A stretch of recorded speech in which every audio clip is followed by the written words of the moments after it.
Erratic, cursed, an anti-personnel mine in human form. Her friends called her Herschel, but for her controllers, she was Cascade. Your name and your cryptonym. A dead limb twitches. The abandoning kind. One by one, she watched her friends go out like distant lights. It is, and was, Portofino 91, the whole sick crew, a disaster untold, the black page in the official records. The memory hums, an exposed wire. None at all. Yet here we are, standing over the smashed and leaking world. She was recalled. They put her in the freezer. Forever, most thought. 5 years passed. A little more of the world leaked out of itself. Cascade's controllers ordered her back to Portofino. Because I asked them to. There's a new assignment, Cascade. I was supposed to give you the brief. Right here, in an armchair in a safe house above a 24-hour photo shop in the city-state of Portofino. No one special, just an arm-like sack of cytoplasm, a special move unique to single-cell organisms. But before that, I was like you, a spy for the People's Republics, one of the varieties of mankind. This is a dangerous place, Cascade. I should never have come. I got caught with my pants down. On the plus side, I no longer have to worry about independent thought or movement. This was the human game, and he played it poorly. Time to give up his seat. Too late, operant. I'm smashed and leaking. Whatever happens has already happened.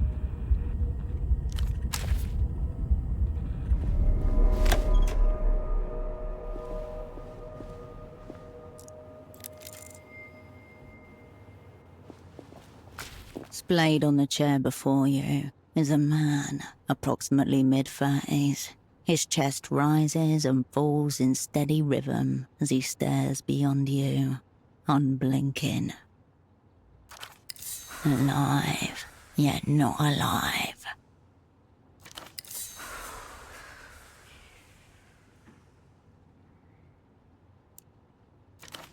A pair of headphones have slipped partway off his head, connected to a stereo system beside him. No response. His eyes are still fixed glassily on the ceiling. You get no response, no flinch, no twitch.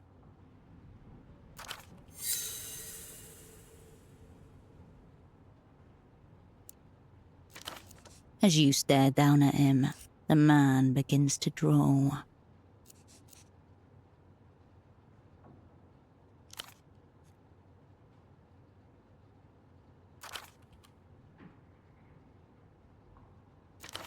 Horn-rimmed glasses, impeccably dialectical, more commonly found on book sleeve portraits of men decades his senior.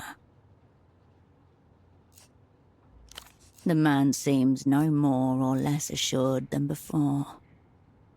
Stiff collared shirt, a snug brown jacket, and nothing below the waist but a pair of red briefs.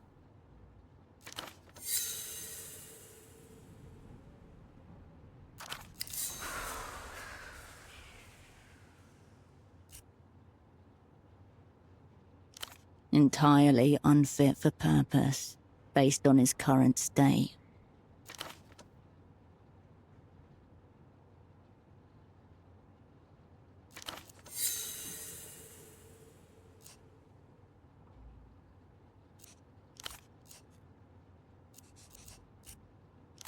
There is no smell of alcohol, nor any open containers. No drug paraphernalia either. Just a loose cord trailing to the stereo system. Like a cosmonaut's safety tether.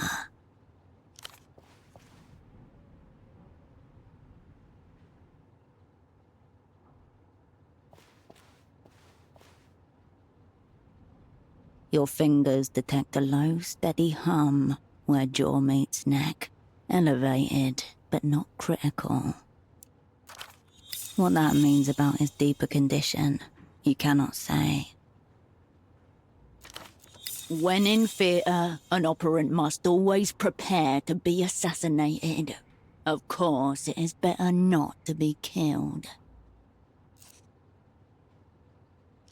Would be easier to confirm if you could find a note, or at least a method. Maybe he learned he was to be paired with the storied operant Cascade, and took matters into his own hands. The man's eyes glisten. Bright red veins blossom around their edges. He could be cursing your name or chanting absolution. It's impossible to tell. However he ended up like this, the result is the same. Operant down.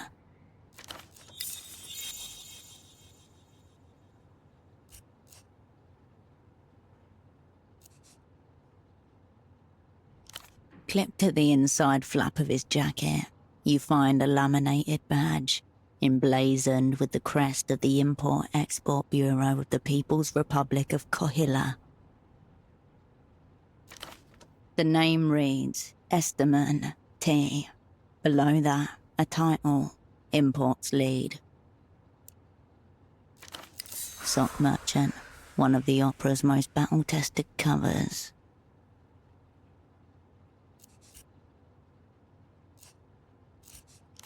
That's what the badge says. This is only a cover, but such phantoms often mimic the Operant Bureau's actual hierarchies.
Notably absent is an actual phone number.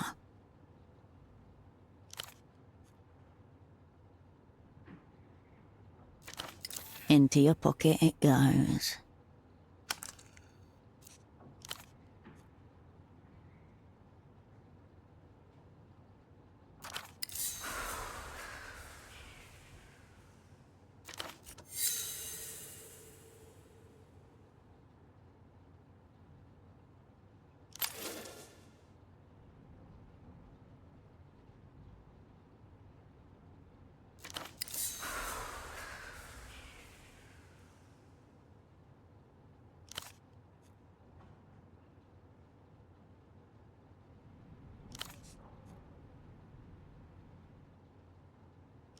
Not even a flicker of a response.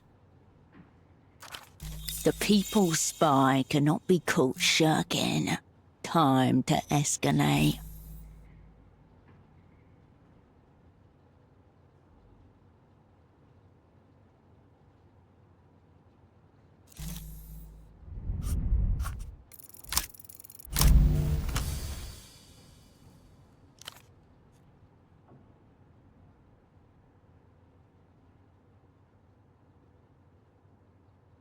The people spies will not be caught shirking.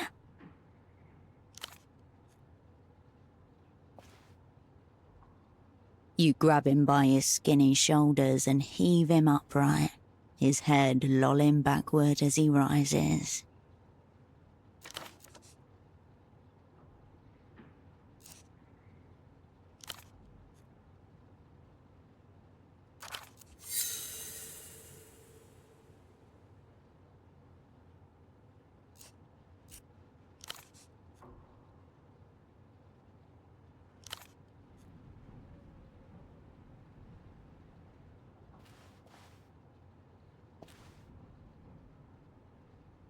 He lands in an awkward position, like a crumpled puppet, bony hips raised to the air like antennas.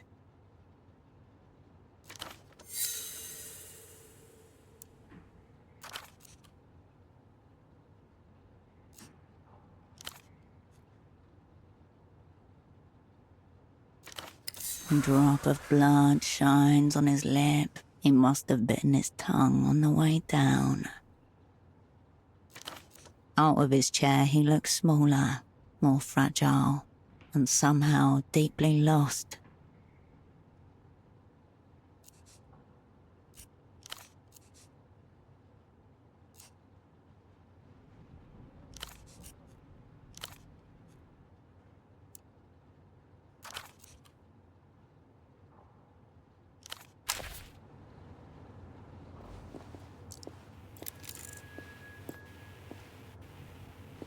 This small table has been turned into a makeshift desk. A startlingly red folder stands out against the clutter. In the Operant Bureau's elaborate filing system, red is reserved for personnel files. A small label in the top left corner is printed with one word. Your cryptonym, Cascade. The colour reminds you of pomegranate. Your hand hesitates. The folder opens with a whoosh. Before you, in neat monospace type, your life is condensed to its barest elements. Name, Wilk Herschel, cryptonym Cascade. Born Landau, former Republic of Mercia. Dependents, none. Pay class D2. Years of service, 14. All true. None of it useful just now.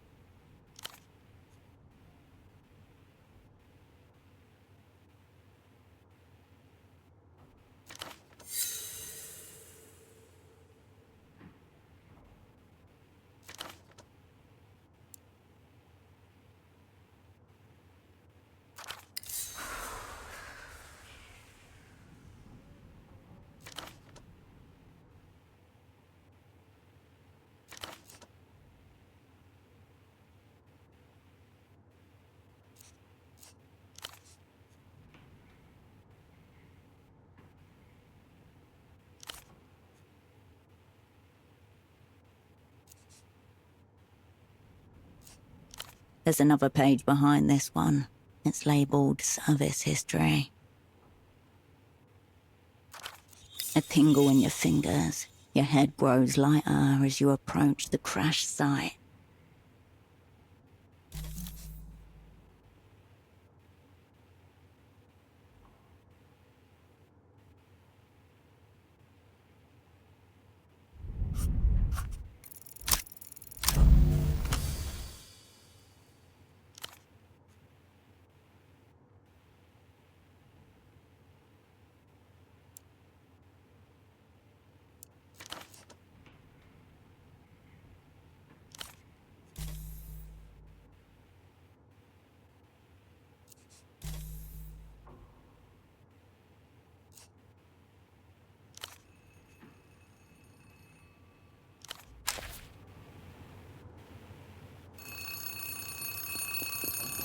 You pick up the phone.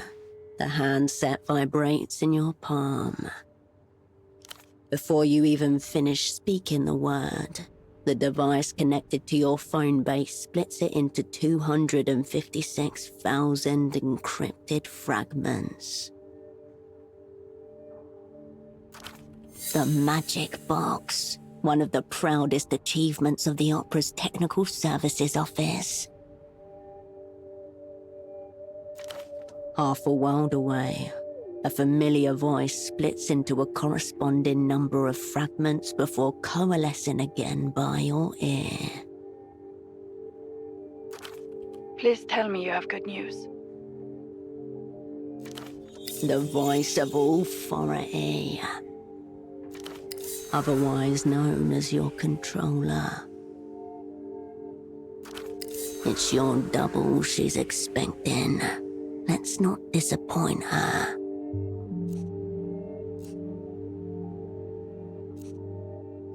Operant Cascade, you made it. You're doing something to your voice. Her voice is just as you remember.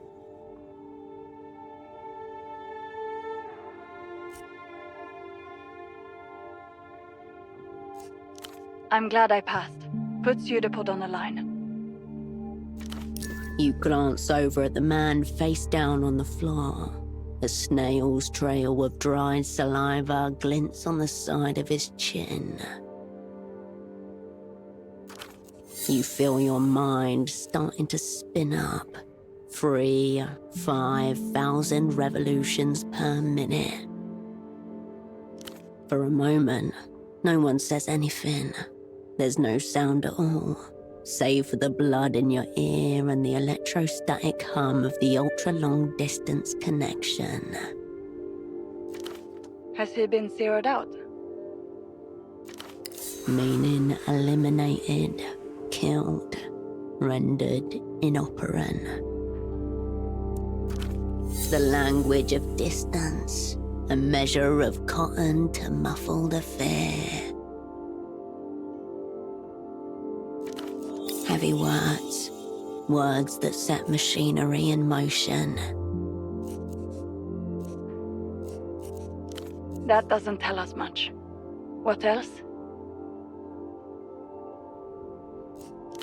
So what? Your cover was meant to be sock importers.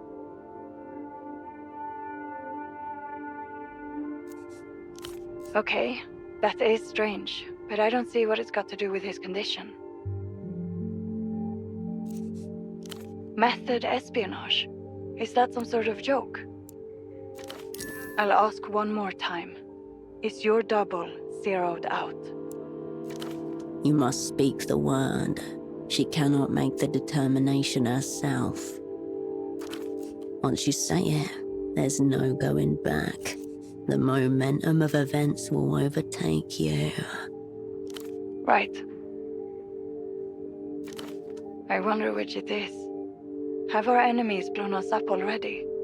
Or is this just another day at the basement massage parlor of spy services? Fucking hell.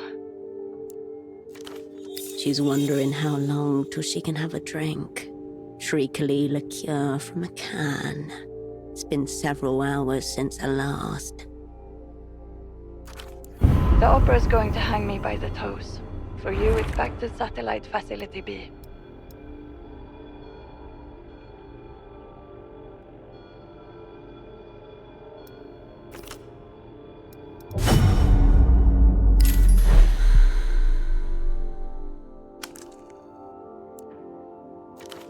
AKA the freezer, where the old, useless and discredited are consigned until they're dismissed or die of despair.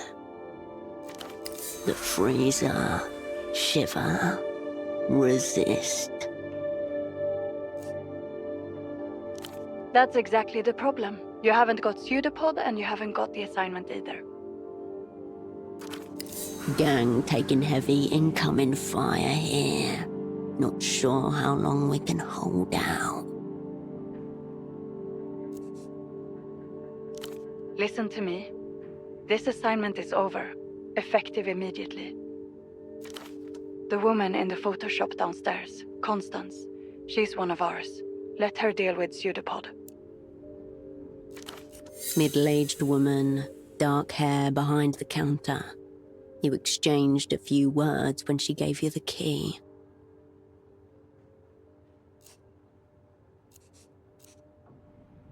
As for you, we need to get you on the next aero tram out of the city.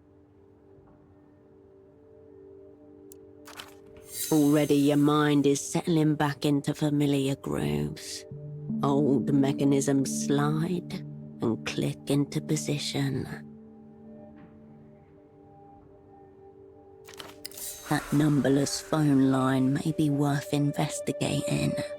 Perhaps the room contains other leads as well.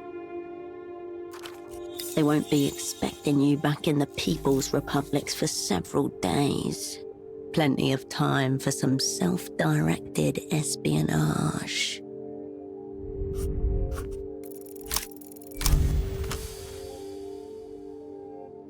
You've been out of action for 5 years.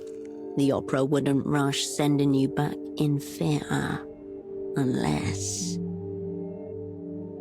Half a moment's hesitation, then... Where'd you get that idea? Not a denial. Proceed.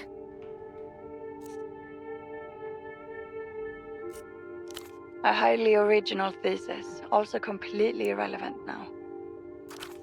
There should still be flights departing for Superblock territory tonight. Make sure you're on one of them. It was no one, a ghost in the wire. The assignment's over. Get on the next tram. A click, and the line goes dead.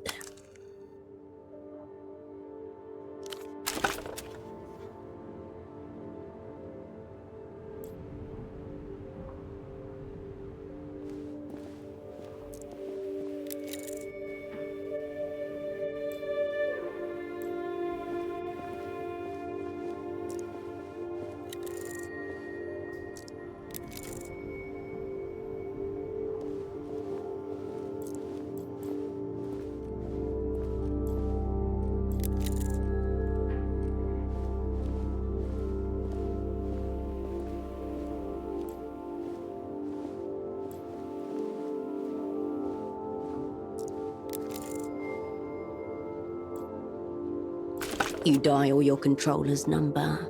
Raw information atomizes itself. On the other side of the world, a phone rings. I thought you were headed out. What is it? Now you've heard it. Get moving, operant. The line goes dead.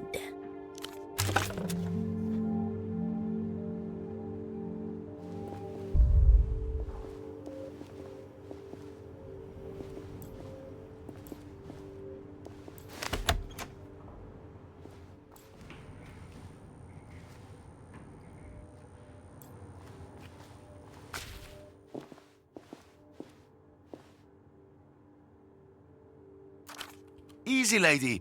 I just want to develop some photographs. I'm not trying to take your innocence.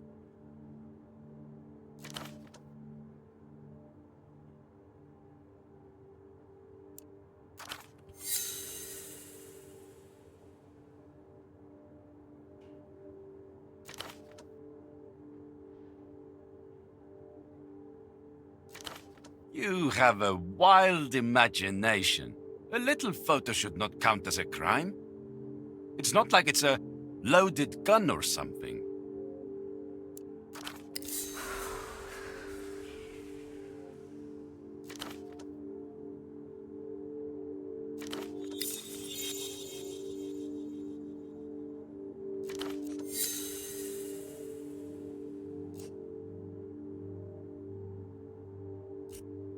Whoa, whoa.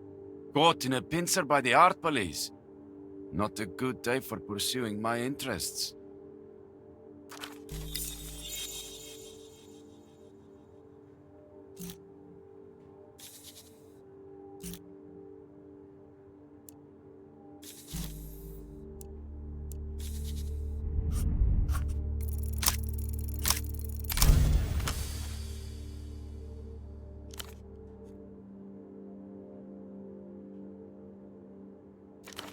What? The what? Cat? You must be huffing photochemicals with this confused woman. Perhaps you share an alternative lifestyle. Very well.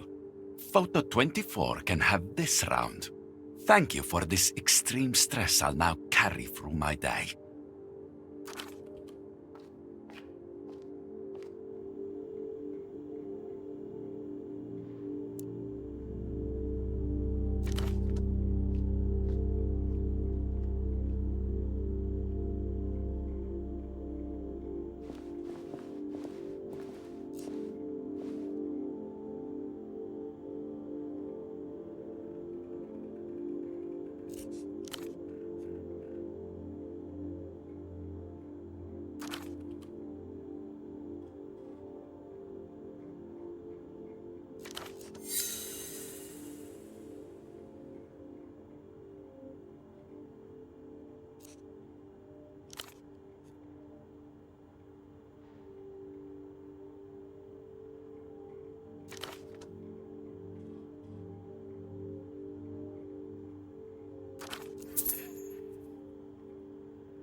I don't presume to know the inner workings of the opera, but I have to think I could be better utilized.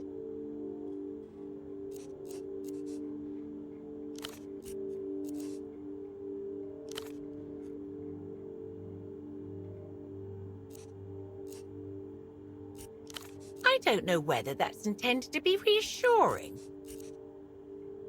It's that little amber light. It means out of order, and I haven't been able to get it to green, meaning in order.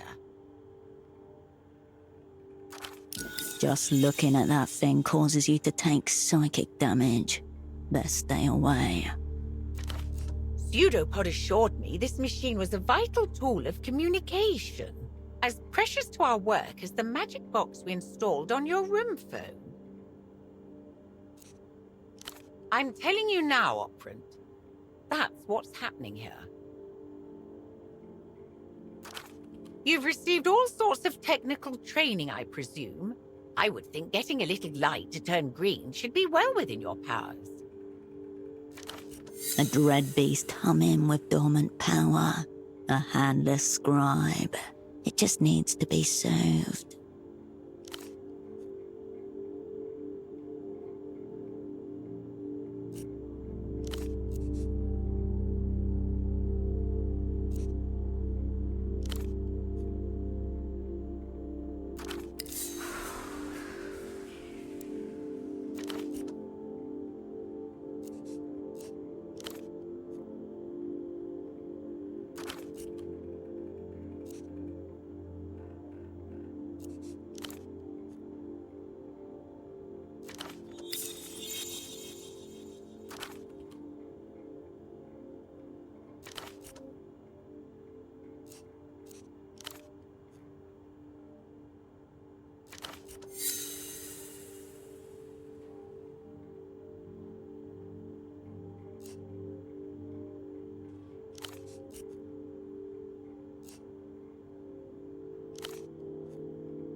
Finally, someone with courtesy. Do you know when the 9 is coming? A handsome man shifts in place, glancing over his shoulder toward the tram lines. Suitcases surround him. Strange. I thought I saw you get off that very tram just a few hours ago.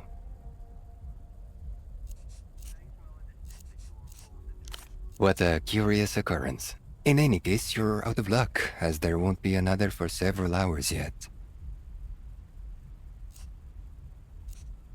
I'm waiting on the 9. I was told it was having some problems. But it's supposed to be in service any day now. An exotic air about this man, difficult to place, and exceptionally handsome. The suit he's wearing hasn't been changed in days. I was told it's supposed to be in service any day now. That was a week ago.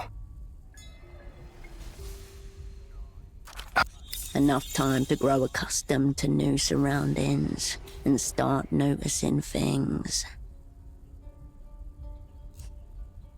I would appreciate it.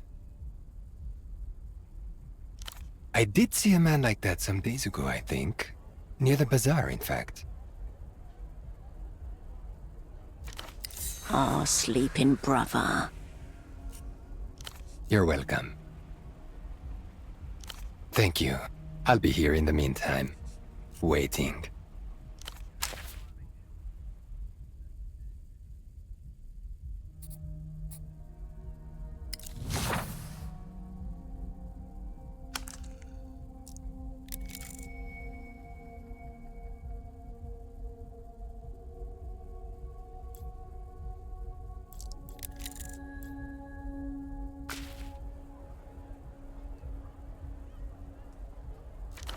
On the TV, a giant wolf-like creature stands up on its hind legs and howls. Its fur bristles gold. Dangerous, mythical, electrifying. No wonder the kids are watching this. Suddenly, the beast roars and light floods the screen. It's followed by a wet, pulpous sound. An acceptable mimicry of a skull liquefying under extreme thermal stress.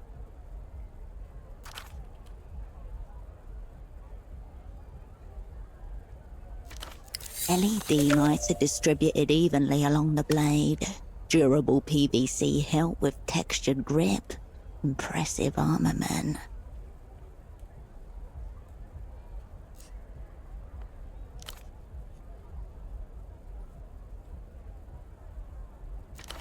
The Luz, once a powerful empire, now reconstituted as a modern techno-fascist state, the rising military and cultural power of the day.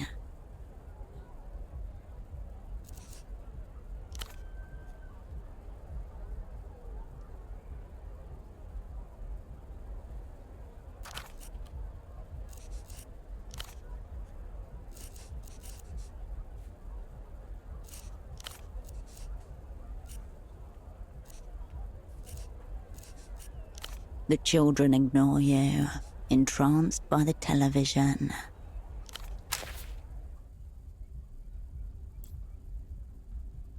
Excuse me. Can you take a look at this?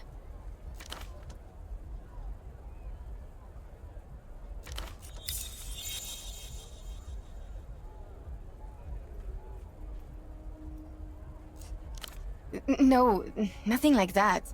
Please, just look.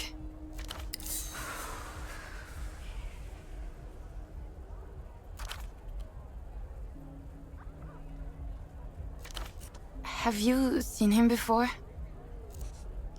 Have you? Mi viejo, my dad. He's been missing a few days.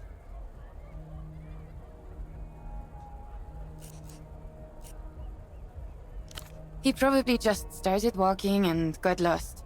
Old people do that kind of thing.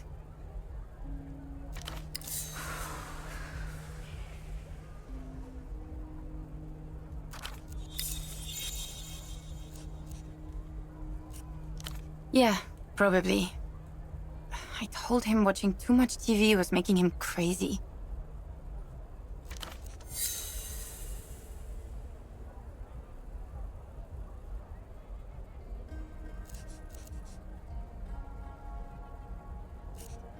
After Dad retired, his friend Gilmar turned him onto this show, the reality situation. They were obsessed, had them convinced they were truth detectives. And it's just a guy with a paper bag on his head rambling about invisible aircraft carriers and iodine-deficient children. Dad and Gilmar were always following up on leads and calling into the show. Felt like Bagman was encouraging them, you know? Oh, so you're like, into that too? Maybe you'll get this then. My dad developed this insane theory about the payphone to the western exit of the bazaar. Dad thought certain words said into the right phone gets you attention from the wrong people. He was convinced Emter was behind it all.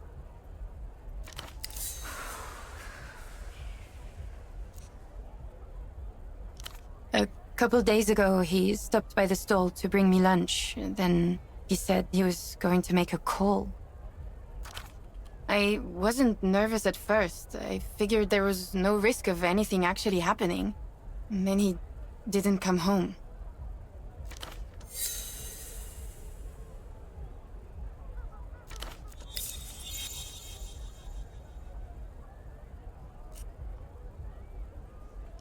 Yeah, of course, you're right. Crazy old man shit. He probably just wandered off.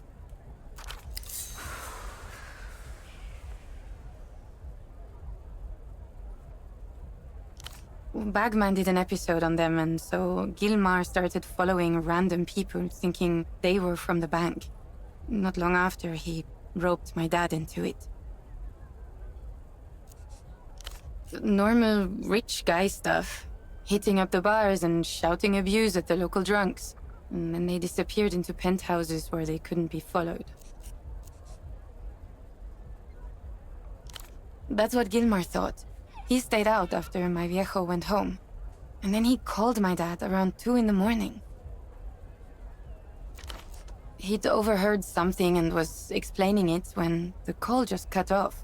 My dad went by his house the next day, but Gilmar wasn't there.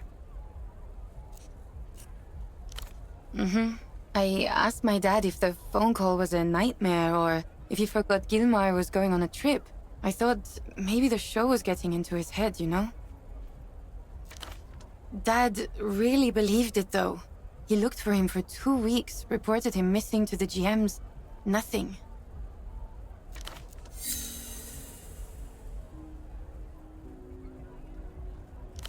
They seem pretty random. Cousins, moon, reunion.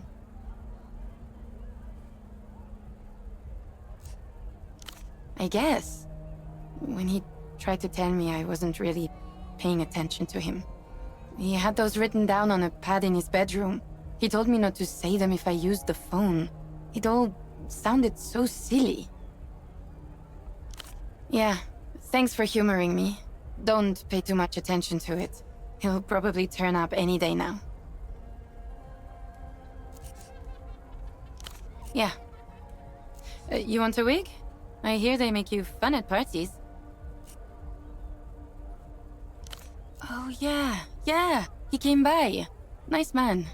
Talked a lot about socks. Not really. Wandered off into the bazaar.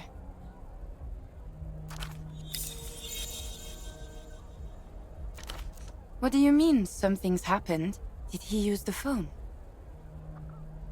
Oh, well, at least you have that. Sorry. Yeah, I was kind of distracted when he showed up. Why?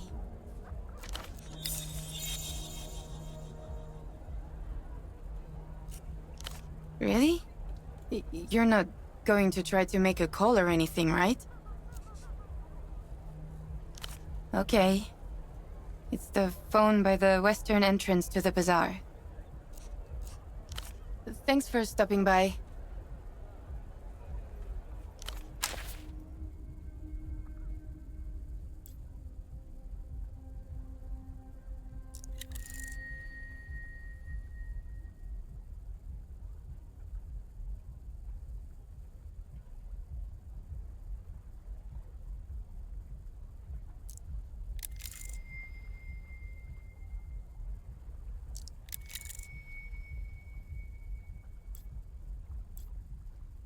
The gate is bound to the pole by a thin steel chain. The gap between leaves little room for passage. You push the gate. The metal creaks, but it doesn't move. It's held fast by a rusty chain. We're gonna need tools for this one.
The Guardia Municipal officer is intensely scratching at his neck.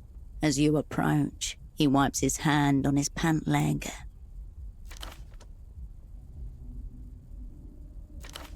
The thugs who guard property rights are not worthy of answers.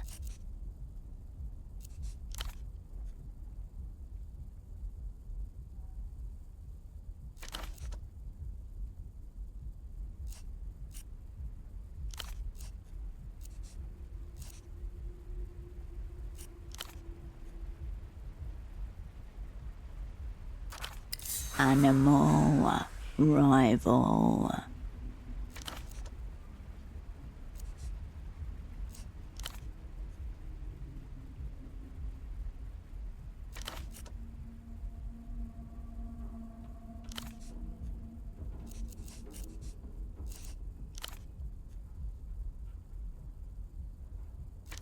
Scaly reliefs and cracked plates, like some diseased armor.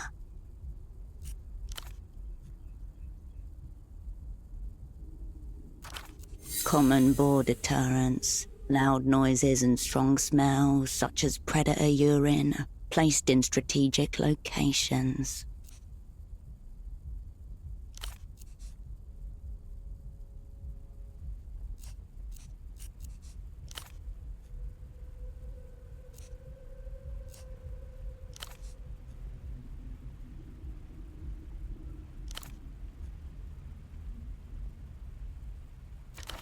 The way he intones the word mother Suggests a primitive monotheist before an image of a graven god.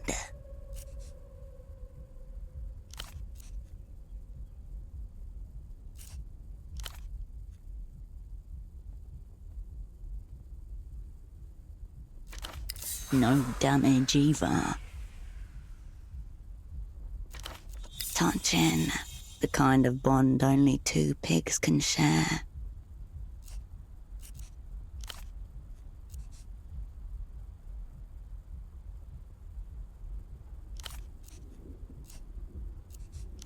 As you step away, the GM returns to scratching his inflamed skin.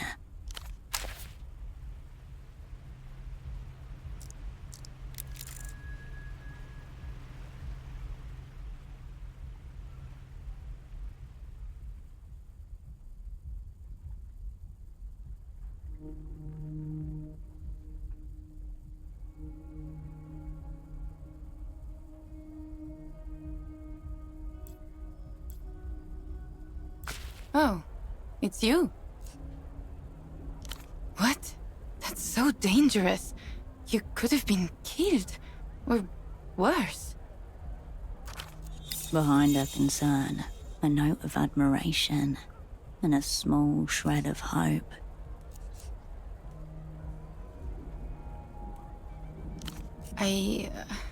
Maybe you're right. But for the record, I don't expect you to help me like this. And if you want to give up, you can at any time. Thank you. Okay, look, I think I know why you didn't get snatched. Mi viejo mentioned something like that. Gilmar had been snooping around the waterlock to the east of the bazaar when he got snatched. That might be the missing bit.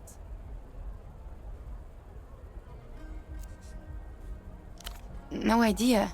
I think Dad looked around there himself, but before he could tell me what he found, he was... Gone. Just don't get hurt. And please, please come back. Thanks for stopping by.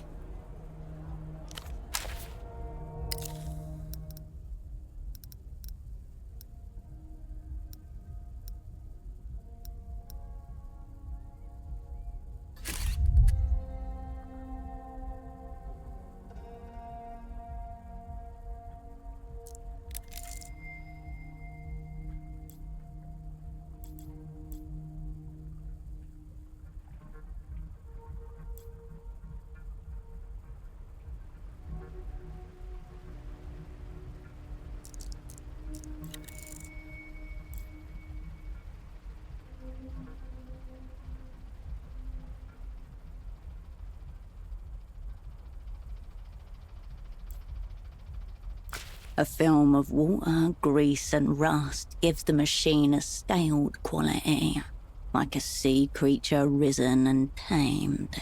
The beast reads, Porto Engenharia at its foot. Designed and built in Portofino, back when the city still had the industrial capacity to manufacture on this scale by itself. Cold, rough, unfeeling. Cold, rough, unfeeling. You scan up and down the docks for machinery, but find none. This must be the last of its species. The crane may lift imported and stolen wares, but the machinery itself is homemade engineering. This isn't just practical, it's pride. Seabirds squabble overhead.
The man doesn't react or turn as you approach, your feet echoing off the high metal. You've come a long way. Fortunately, the view just about compensates. I'm being punished. My employer has placed me in an impossible position.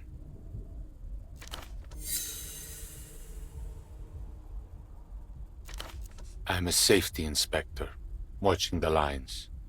As you might have noticed, this pylon is under construction, technically.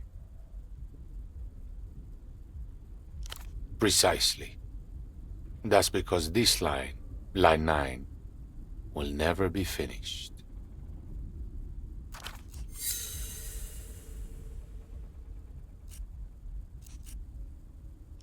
Then they would be waiting a very long time.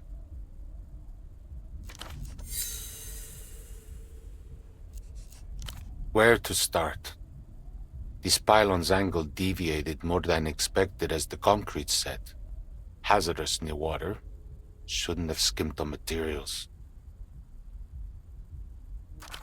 Then there are the clearance issues. The party alley rooftops are higher than the building department's official records.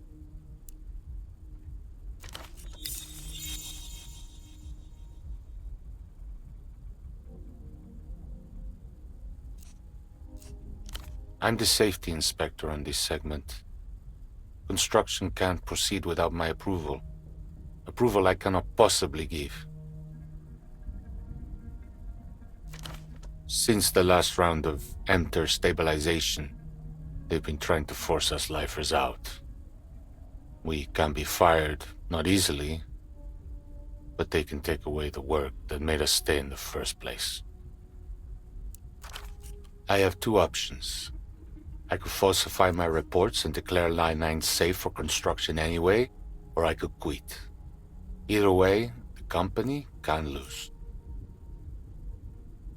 Such a thought would never even occur to me, or any safety inspector really.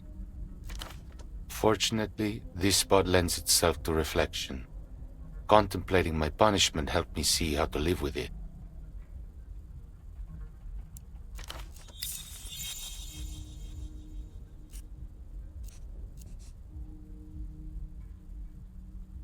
Scraps of the old world leak into ours. Who can say? But the height has drawn us both.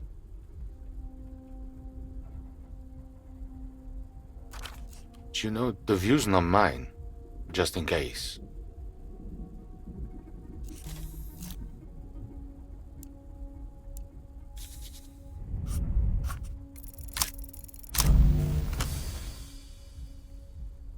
Whatever thoughts you tried to summon are carried away by the wind whistling through the metal.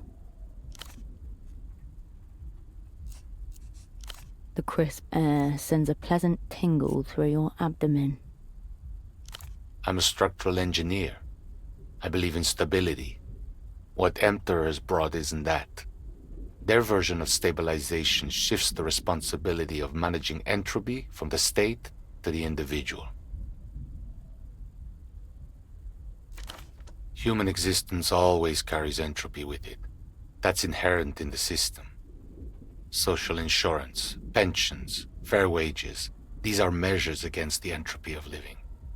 They're also expensive.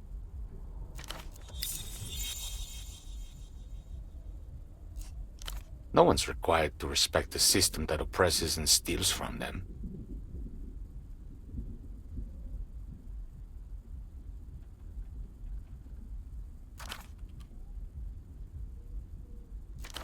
There's entropy in all systems.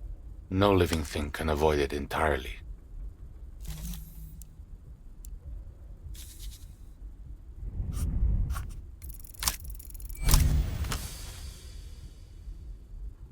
Some questions don't require thought, but the opposite. Quiet the conscious mind and the answer comes naturally.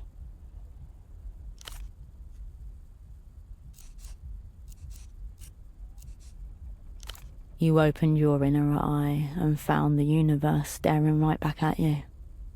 What horrors will it visit upon you? Now it knows that you see its strings.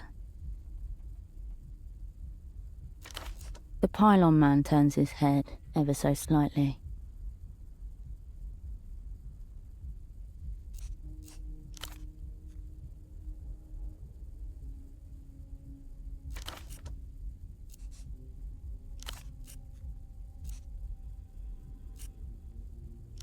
A friend of yours?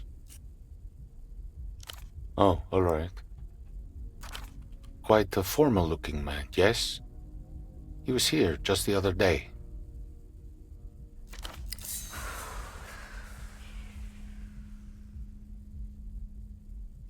He had a conversation with the music vendor over there.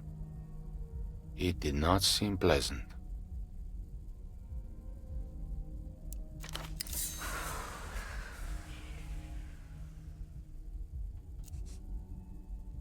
I couldn't say. A lot of people come through here. I didn't pay particular attention to him. I couldn't really tell.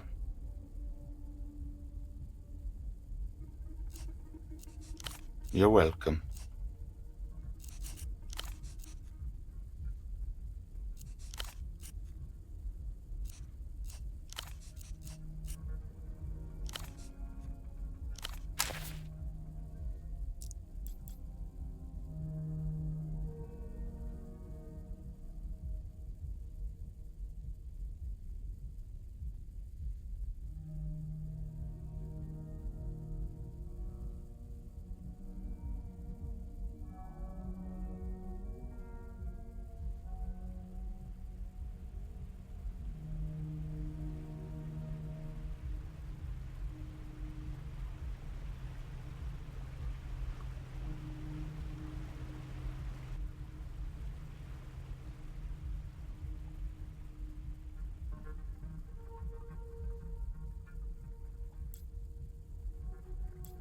The gate is bound to the pole by a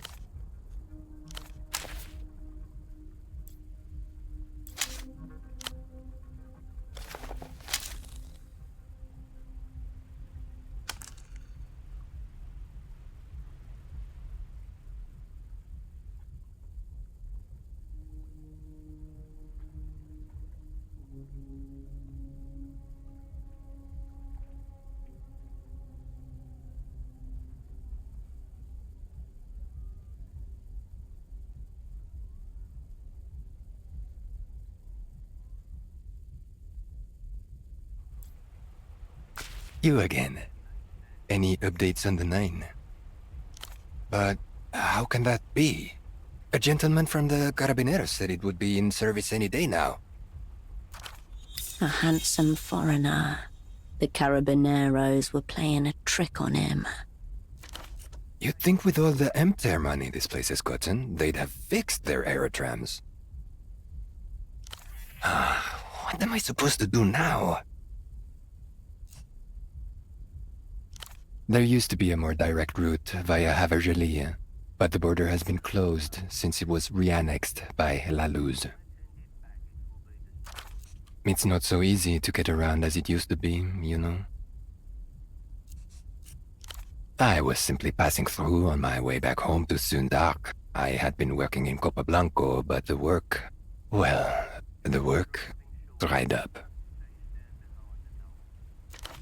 That was more than a week ago, and, well, here I am. Despite his predicament, he's kept up with hygiene. His beard is shaved, his nails well manicured. The man turns back to his suitcases. You keep walking,